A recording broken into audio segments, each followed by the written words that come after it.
பழனிசாமி நிகழ்ச்சி நான் உங்ககிட்டேருந்தே தொடங்குறேன். இந்த தமிழகத்தில் கூட்டணி ஆட்சி அப்படின்ற இந்த கோரிக்கை, இந்த கருத்து, இந்த பொருண்மைன்றது மீண்டும் பேசு பொருளாக மாறி இருக்குது. நேற்றைக்கு பிரச்சாரத்தில் பேசிய காங்கிரஸ் கட்சியினுடைய திருச்சி வேலுசாமியும் இதே கருத்தை வலியுறுத்தினார். தமிழ்நாடு காங்கிரஸ் கமிட்டியினுடைய செல்வ பெருந்தகையும் அவருக்கு ஆதரவு தரக்கூடிய ஒரு நிலைன்றது உருவாகி இருக்கிறது. அதே மாதிரி பாட்டாளி மக்கள் கட்சியினுடைய அன்புமணி ராமதாசும் ஆட்சியில் பங்கு அப்படின்ற நிலைப்பாட்டோடு பயணிக்கிறாங்க இல்லையா? தமிழ்நாட்டு அரசியலுக்குள், தமிழகத்திற்குள் ஒரு இந்த கூட்டணி ஆட்சி அப்படின்றது தேவையா? இல்லை, இதுவரை தமிழ்நாட்டில் கிட்டத்தட்ட 75 வருஷம் நம்ம வந்து சட்டசபையில் பார்த்த வர பார்த்தீங்கன்னாக்கா அது எதுவுமே நடக்கலை. கூட்டணி தேர்தலுக்கு முன்னாடி உள்ள கூட்டணி வந்து தொடர்ந்து இருந்திருக்கு. அது வந்து காலங்காலமாக இருந்திருக்கு. அது பல இடத்துல வெற்றி பெற்றிருக்கு. ஒரு தேர்தலில் ஒரு கூட்டணி இருந்துட்டு அடுத்த தேர்தலில் இன்னொரு கூட்டணி. ஆனால் என்னவாக இருந்தாலும் தமிழ்நாட்டில் இந்த இரு பெரு திராவிட இயக்கங்கள் தான் வந்து முதன்மையாக இருக்குது. அவங்க தான் தொகுதியை பிரித்து கொடுக்குற, அது தேர்தலுக்கு முன்னாடி உள்ள பிரித்து கொடுக்குற அந்த ஒரு தலைமை பீடமாக கிட்டத்தட்ட அப்படி தான் இதுவரை போயிட்டுருக்கு. இப்போ என்ன பெரிய மாற்றம் ஏற்பட்டுச்சு அப்படின்னு பார்த்தீங்கன்னாக்கா, இப்போ நம்ம தோழர் திருமா வந்து பார்த்திங்கன்னா அவர் வந்து அந்த அதிகாரத்தில் பங்கு அதாவதுங்கிறத வந்து தொடர்ந்து வலியுறுத்திட்டு இருக்கார். அவர் வந்து தேர்தலுக்காகவோ தேர்தலுக்கு போட்டியிடாத காலத்துலேயும் கூட அவர் அதை சரியாக சொன்னார். ஏன்னா அது எதை வந்து நமக்கு எடுத்துக்கலாம் அப்படின்னு கேட்டால், எப்படி தமிழ்நாட்டில் வந்து 100 வருஷமாக வகுப்புவாரி உரிமை அல்லது இடஒதுக்கீடு இந்த அடிப்படையில் வந்து அதாவது சாதாரண மக்களுக்கும் வந்து அதிகாரத்தில் பங்கு அப்படிங்கிற அடிப்படையில் அதுலேருந்து வருது. அது இப்போ இதே வந்து நீங்கள் இந்தியாவுக்கு ஒன்றியத்துக்கு எடுத்துக்கிட்டிங்கன்னா பல்வேறு தேசிய இனங்களை கொண்டது இந்தியா. அப்போ அதுலேருந்து எல்லா மாநிலத்துக்கும் அந்தந்த இடத்துல மொழி இருக்குது, அது பண்பாடு இருக்குது, கலாச்சாரம் இருக்குது. அப்போ அதெல்லாம் சேர்ந்து வரும்போது தான் அங்கே கூட்டாட்சின்னு கேட்குறதும் மாநில சுயாட்சி கேட்குறதும் அந்த தத்துவத்தின் அடிப்படையில் தான். தமிழ்நாட்டுக்குள்ளே வரும்போது பார்த்திங்கன்னா இந்த 2 பெரும் திராவிட கட்சிகள் அப்படிங்கும்போது இதுவரை வந்து ஜெயலலிதா, எம்ஜிஆர், கருணாநிதி இவங்கெல்லாம் இருந்தப்போ வந்து தேர்தல் கூட்டணி இருந்தது ஒழிய ஆட்சியில் பங்குங்கிறது வந்து இல்லை.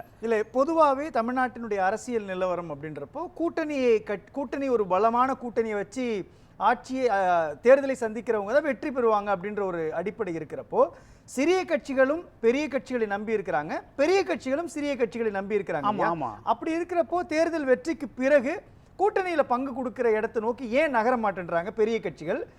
அந்த ஏன் அக்ரெசிவா கேட்க மாட்டேன்றாங்க சின்ன கட்சி? இன்னைக்கு வந்து நம்ம விவாதமே அது அந்த இடம் தான் நம்ம நிற்கிறோம் இன்னைக்கு. அது நல்ல கேள்வி. அதாவது இப்போ இதுக்கு வந்து கேட்கக்கூடாதா அப்படின்னு கேட்டால் எல்லாருக்கும் கேட்குற உரிமை இருக்குது. அதை நம்ம எதுவுமே இதை தடுக்கவும் இல்லை. அதை வந்து தடுக்கிறதே தவறான விஷயம். அது ஒரு அராஜகம்னு கூட சொல்லலாம்.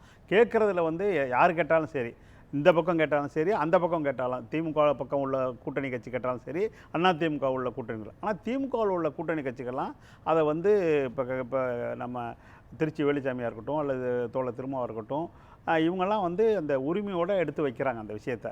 ஆனால் அந்த லிமிட்டுக்குள்ளே கரெக்டாக போயிட்டுருக்கு. இப்போ இதுவரை இங்கே அது வந்து போன தேர்தல் வர 21 வரை அது சக்ஸஸ்ஃபுல்லாக ஃபார்முலாவாக இருந்துச்சு.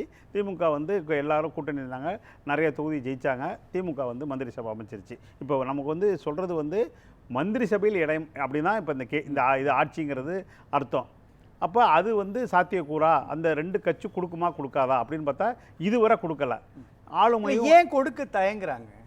நான் கேட்குறேன், மத்தியில் ஒரு அரசாங்கம் ஆட்சி அமைக்குது அப்படின்னா அது பாஜக வெதர் காங்கிரஸ் அப்படின்னும் பொழுது அங்கே மட்டும் போய் அமைச்சரவையில் இடம் வாங்கக்கூடிய மாநில கட்சிகள் மாநிலத்தில் ஜெயிக்கும் பொழுது ஏன் அந்த இடத்த மற்ற கட்சிகளுக்கு கொடுக்க மாட்டேன்றாங்க? இப்போ காங்கிரஸோ பாஜகவோ திமுக அதிமுகவை சிறிய கட்சிகள் மாநில கட்சிகள்னு பார்த்தா அமைச்சரவையில் இடம் கொடுக்க வேண்டிய அவசியம் இருக்காது. ஆனால் அவங்க செய்கிறாங்க, ஏன் இவங்க செய்ய மாட்டேன்றாங்க? இல்லை, அங்கேயுமே இப்போ போன தடவை பார்த்தீங்கன்னாக்கா இப்போ 2014 வந்து பாட்டாளி மக்கள் அன்புமணி வந்து வெற்றி பெற்றால் கூட அங்கே கொடுக்கல மந்திரி சபையில். ஆனால் மந்திரி சபையில் சிவசேனா மற்றும் அவங்களுக்கெல்லாம் கொடுத்தாங்க. அப்போ அங்கெல்லாம் எப்படி கொடுத்தாங்கன்னா, அந்த எந்த மாநிலத்தில் அவங்களோட தேவை அதை கருதி தான் கொடுத்தாங்களோ ஒழிய, தமிழ்நாட்டிலேருந்து 2 பேர் போனதில் பிஜேபிக்கான இவருக்கு மட்டும் தான் கொடுத்தாங்களோ ஒழிய, கன்னியாகுமரியில் அவர் கொடுத்தாங்களோ ஒழிய இவருக்கு கொடுக்கல கூட்டணியில். அப்போ இது மாதிரி இருந்திருக்கு. அதனால் இதுதான் சட்டம், இதுதான் ரூல் அப்படின்னு எதுவுமே எனக்கு தெரிஞ்சு கிடையாது. அப்போ தமிழ்நாட்டில் வரும்போது என்ன ஆயிடுச்சுன்னு கேட்டிங்கன்னா, இந்த 2 பெருங்கட்சிகளும் வந்து இந்த கொடுத்ததா வரலாறு இல்லை இதுவரை. இப்பயும் கொடுக்கல, அது கொடுக்குறேன் அப்படின்னு யாரும் சொல்லலை.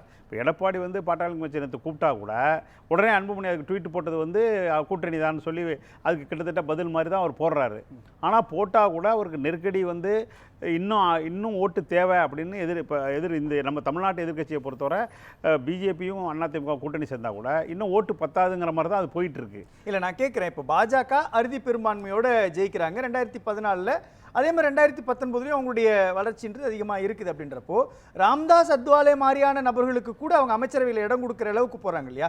பாஜகவினுடைய வெற்றி மோடியா அல்லது வந்து ராம்தாஸ் அத்வாலேவா அப்படின்னும் பொழுது ராம்தாஸ் அத்வாலே இல்லாமல் ஆல்டர்னேட்டிவ் ஃபோர்ஸை ஒன்று கிரியேட் பண்ணுறதுக்கான இடத்தை பாஜகவால் கட்டமைக்க முடியும். ஆனால் அமைச்சரவையில் அங்கீகாரம் அப்படின்ற ஒரு இடத்தை நோக்கி அவங்க நகர்றாங்க இல்லையா? இப்போ காங்கிரஸ் கட்சியினுடைய ஆட்சி காலத்திலையும் அப்படி தான் நம்ம எடுத்துக்க முடியும். காங்கிரஸ் கட்சியில் அவங்க அந்த இடத்தை நோக்கி நகரும் பொழுது அவங்க கொடுக்குறாங்க. திமுகவா அதிமுகவா அந்த புள்ளியை நோக்கி இன்னமும் நகர முடியாத நிர்பந்தம் ஏன் உருவாகுது? இல்லை, உருவாகலை. அது அவங்க கொடுக்க விருப்பம் இல்லை, அவ்வளோதான். இவர் ஒன்றும் பெருசாக யோசிக்க வேண்டிய, எனக்கு தெரிஞ்சு அதில் ஒன்றும் இருக்கிற மாதிரி இல்லை. அதில் ஒன்றும் நம்ம யோசிக்க வேண்டியில்லை. அதில் போய் விவாதம் பண்ணுறதுக்கும் வாய்ப்பு ரொம்ப ரொம்ப குறைவு தான் நினைக்கிறேன். கேட்குற உரிமை எல்லாருக்கும் இருக்குது, அதை கேட்குறாங்க. இந்த நட வந்து இந்த கேட்குறதுலேயே 2 டிஃப்ரென்ஸ் இருக்குன்றேன். திமுக கூட்டணியில் கேட்குறதுக்கும் அதில் கேட்டுட்டு அவங்க வந்து அதுக்கப்புறம் அதை ஸ்டெப் டவுன் பண்ணி கரெக்டாக இருந்துக்கிற மாதிரியும் இருக்காங்க. இங்கே வந்து இந்த இடம் வந்து பங்கு வாங்கியே ஆகணுங்கிற ஒரு நெருக்கடி வந்து எதிர்க்கட்சியில் தமிழ்நாட்டில் இருக்கிறத தான் நான் பார்க்குறேன் முதல் சுற்றில். மற்றது வந்து நம்ம அடுத்தது பேசிக்கலாம்.